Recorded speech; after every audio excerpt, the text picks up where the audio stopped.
It's time we had a discussion about divorce from a Christian perspective. And you might be at the place in your marriage where you're disappointed, disillusioned, think, why did I even marry this man? I can't stand the sight of this man. Well, I've experienced those feelings because, to be honest, I was married for 18 years in my first marriage and then I filed for divorce. But I want to say this.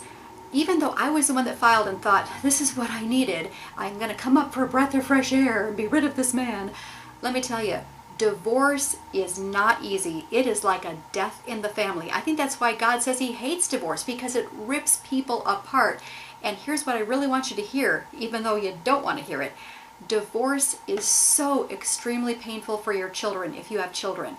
I mean, whoever started the rumor that kids are resilient and they'll just bounce back was telling a big fat lie.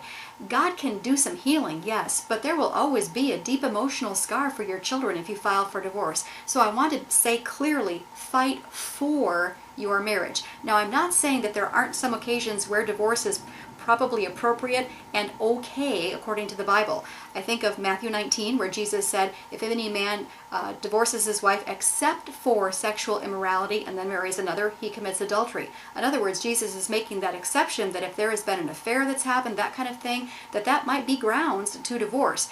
I want to add something, and I'm so careful to say this because I don't take this subject lightly, but I believe that if there's been serious ongoing, continual, unrepentant abuse by your husband, physical abuse or even severe emotional abuse, I believe also that God would permit a divorce. And again, I say this after studying the Bible a lot. Proverbs 4:23 says, above all else, guard your heart, for it is the wellspring of life.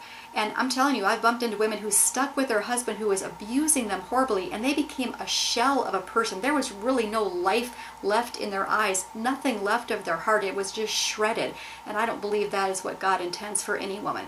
But all this being said, again, I want to advocate that you do whatever you can to fight for this marriage to survive and to be turned around and to be righted. If you need to see a counselor, do it. If you need a mentor couple, do it. Study your Bible. Pray continually. Fight for your marriage. You might even choose to separate. It's kind of a tough love thing, designed to really draw attention to this, to get your husband's attention. But even then, the goal of separation should be reconciliation. Do everything within your power to fight for your marriage to survive, for your benefit, your children's benefit, your husband's benefit. I'm not saying divorce should never ever occur. I think there are clearly times where God said maybe this is the best thing for the health of you and your kids. But again, do whatever you can do to fight for your marriage.